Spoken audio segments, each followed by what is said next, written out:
여러분 안녕하세요. 블링블링 블랙입니다. 요즘 증시가 그렇게 좋지만 않습니다. 그래서 많은 사람들이 이제 유동성 파티가 끝난 거 아니냐, 주식 고점인 거 아니냐 이런 말씀을 많이 하십니다. 실제로 한국 시각 기준으로 다가오는 12월 16일 새벽에 올해의 마지막 연준회의 12월 연준회의 결과가 나옵니다. 파월 연준의장은 지난달 연준회의에서 테이퍼링은 공식적으로 선언했습니다. 그런데 그 이후에 여전히 물가 상승 압력이 이어지고 있기 때문에 이번 연준회의 때 연준이 양적 완화 속도를 가속화할지 여기에 관심이 쏠리고 있습니다. 이것은 지난번에 보여드렸던 미국의 소비자 물가 지수인데요. 이번에 11월달 소비자 물가 지수가 예상치인 6.7% 상승을 넘어서 실제로 6.8%가 나왔고 이것은 40년 만에 최대치라고 합니다. 여기 왼쪽 끝 빨간색 선에 걸리는 부분이 1980년대의 소비자 물가 지수인데요. 이때와 현재가 비슷한 것을 알 수가 있습니다. 그래서 많은 사람들이 지금의 테이퍼링 일정으로는 현재 물가 상승을 잡을 수 없다. 좀 더 테이퍼링을 가속화해야 된다. 이런 말을 하고 있습니다. 그래서 지금 원래 스케줄대로라면은 테이퍼링 종료는 내년 6월 달에 있습니다. 그런데 시장에서는 테이퍼링 종료를 좀 더 앞당겨서 내년 3월로 해야 되는 거 아니냐 이런 말을 하고 있고요. 그리고 일반적으로 테이퍼링이 다 끝난 다음에 기준금리를 올리게 되는데요. 원래 스케줄대로라면 기준금리 인상은 내년 하반기 12월쯤으로 사람들은 예상을 하고 있었는데 이번에는 기준금리를 내년 6월쯤 이때부터 인상할 수 있다. 이렇게 좀 더 앞당겨진 스케줄을 예측하고 있습니다. 그래서 키움증권의 김유미 연구원은 이런 말을 했습니다. 이번 회의에서 테이퍼링 규모를 기존의 150억 달러에서 300억 달러로 확대할 것으로 보인다며 이에 따라 기준금리 인상 시기 역시 빨라질 수 있다고 했습니다. 그런데 기준금리 인상이 내년 6월 달이 아니라 이르면 내년 3월에 나올 수 있다는 이야기도 있습니다. 기사 아랫부분을 보겠습니다. 월가에서는 벌써부터 내년 3월 연준회의가 유력하게 거론이 된다. 늦어도 5월 연준회의에서는 인상에 나설 것으로 관측이 된다고 합니다. 왜냐하면 지금 물가 상승률이 심상치 않습니다. 그렇기 때문에 조금이라도 더 기준금리를 빨리 올려서 현재 물가 상승을 잡아야 된다. 이러한 이야기가 하나둘씩 나오고 있죠. 그런데 여러분 잘 생각해 보세요. 우리의 파월 연준의장은 원래 비둘기 중에서 상비둘기로 유명하신 분이었습니다.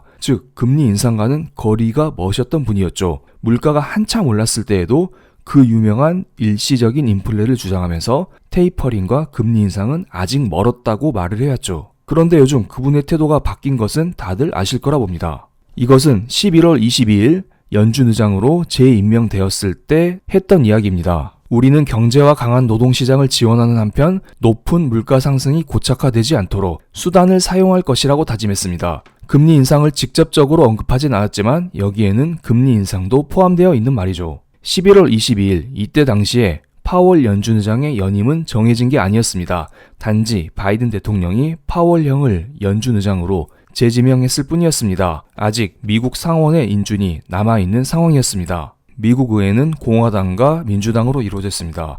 일반적으로 공화당은 돈 푸는 것을 그렇게 좋아하지 않아요. 그래서 파월은 공화당의 표를 조금 더 얻기 위해서 매파적인 발언을 했다. 이러한 분석도 있습니다. 그리고 다들 아시겠지만 12월 초에 있었던 의회 청문회에서도 높은 인플레이션이 고착화하는 것을 막을 우리의 수단을 확실하게 사용할 것이라고 강조했습니다. 조금 더 매파적인 발언을 한 것을 알 수 있죠. 그럼 파월 연준의장은 다가올 연준회의에서 어떤 발언을 할 것인가요? 당연히 테이퍼링 조기 종료는 언급할 것으로 보입니다. 파월도 이미 언급했었고 여러 연준위원들도 언급하고 있기 때문이죠. 그럼 금리 인상이 관건입니다. 지난 연준회의 때처럼 금리 인상과 테이퍼링을 별개로 보고 금리 인상에 대해서 선을 딱 그을 것인가? 이번에는 강하게 금리 인상을 언급할 것인가? 이것이 모두의 관심사입니다. 좀 전에 말씀드렸지만 파월은 원래 비둘기파입니다. 그리고 연준 의장으로 재지명된 이후 강경 발언을 이어가고 있지만 금리 인상을 직접적으로 언급하진 않았습니다. 이번 연준회의에서는 생각보다 약한 발언을 할 가능성이 큽니다. 그 근거를 몇 개 보겠습니다. 이것은 미국의 10년물 국채금리입니다. 미국 경제가 좋으면 좋을수록 국채금리는 상승하는 경향이 있죠. 그런데 최근의 상황을 볼까요? 최근에 국채금리가 1.7%를 찍고 1.42%까지 뚝 떨어졌습니다. 요즘 미국의 물가 상승률이 높습니다. 그래서 금리 인상이 다들 필요하다고 이야기를 하는데 실제로 미국 경제는 그렇게 썩 강하진 않아 보입니다. 이런 상황에서 금리 인상을 할 경우에는 경기 위축을 불러올 수가 있습니다. 우리 속담에 이런 거 있잖아요. 빈대 잡다가 초가 삼간을 다 태운다고요.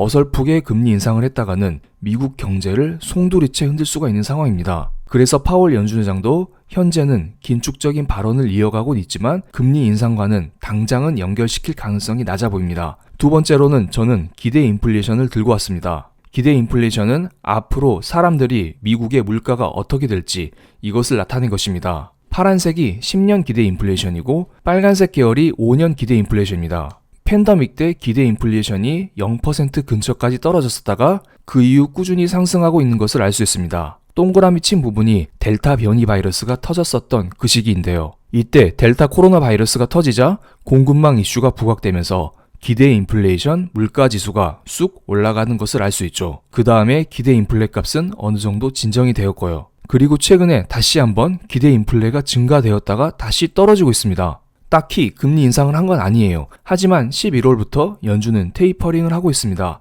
연준의 테이퍼링이 어느 정도 먹혔다. 이것을 알 수가 있고, 그리고 또한 미국도 물가를 잡기 위해 안간힘을 쓰고 있습니다. 물가 상승의 핵심 요인은 휘발유 가격입니다. 미국은 휘발유 가격을 안정화시키기 위해서 전략 비축률을 풀고 있습니다. 그리고 오펙 회원국들과의 협상을 통해서 그들의 증산을 유도하면서 유가 안정에 힘을 쓰고 있죠. 여기에 최근에는 이란과의 핵 협상을 통해서도 이란을 통한 원유의 공급 증가를 유도하고 있습니다. 또한 많이들 아시겠지만 11월 말에는 오미크론 변이 바이러스가 터졌습니다. 그래서 우리도 의도치 않게 물가 상승의 주범인 휘발유 가격이 이렇게 뚝 떨어진 것을 알 수도 있고요. 그래서 지금 현재는 기대 인플레 값이 안정화되고 있기 때문에 파월 연준의장 입장에서는 무리해서 금리 인상을 끌어다 쓰진 않을 것이다. 저는 이렇게 생각을 하고 있습니다. 하지만 파월 연준의장이 생각보다 약한 발언을 이어갈지라도 연준회의 때 나온 점도표를 우리는 조심해야 될 필요는 있습니다. 점도표는 연준 위원들이 앞으로 기준금리가 어떻게 될 것이다. 이것에 대해서 무기명으로 투표한 것입니다.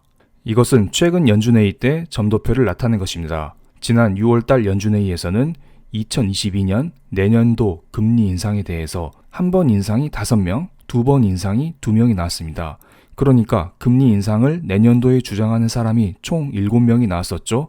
하지만 3개월이 지난 9월달 연준회의에서는 내년도 2022년 금리 인상이 한 번 금리 인상이 6명, 두 번 금리 인상이 3명이 나왔습니다. 즉 9명, 절반의 연준위원들이 내년도에는 금리를 올려야 된다. 이런 말을 하고 있습니다. 어쨌든 시간이 지나면 지날수록 물가 상승 압력은 점점 강해지고 있고 이에 맞춰서 연준위원들도 금리 인상의 필요성을 느끼고 있습니다. 그런데 9월달만 해도 물가 상승이 그렇게 세진 않았습니다. 40년 만에 최악의 물가 상승, 이것은 바로 며칠 전에 나온 이슈였죠. 그렇기 때문에 지난 6월, 9월보다는 좀 더 점도표상에서 강한 금리 인상을 발언할 가능성이 큽니다. 실제로 패드워치라는 사이트가 있는데 여기에서는 실시간으로 금리 인상 확률을 업데이트 해줍니다. 그래서 제가 2022년 12월 달 내년 연말에 과연 기준금리를 사람들은 어떻게 보고 있을까 이것을 찾아봤습니다. 이것은 2022년 12월 14일 내년 말 연준회의 때 사람들의 금리 인상 타겟치입니다. 금리 동결을 외치는 사람은 3.1%, 한 번 인상은 14.5%, 두 번 인상은 27.9%, 세 번 인상은 28.9%를 나타내고 있습니다. 오히려 사람들은 세 번 인상에 가장 많은 표를 쏟고 있습니다. 그만큼 금리 인상 가능성이 점점 높아지고 있다. 이렇게 보시면 될 것 같네요. 6월달만 해도 절반의 연준위원들이 금리 인상을 외치고 있었는데 지금 실시간으로 보면은 3.1%를 제외한 96.9%의 사람들이 금리 인상을 외치고 있습니다. 그리고 여기에 무려 28.9%는 세 차례의 금리 인상을 외치고 있네요. 그만큼 금리 인상의 압박이 커지고 있습니다. 만약에 점도표상에서 조기 금리 인상이 가시화된다면 시장에서의 발작은 충분히 나올 수가 있으니 이 점은 그때 가서 체크해볼 문제입니다. 확실한 것은 연준회의가 지나야 불확실성이 조금 사라지겠죠. 하지만 생각보다 금리 인상이 크게 가시화되진 않을 것이다. 이것이 저의 생각입니다. 그럼 오늘 영상 여기서 마치겠습니다. 감사합니다.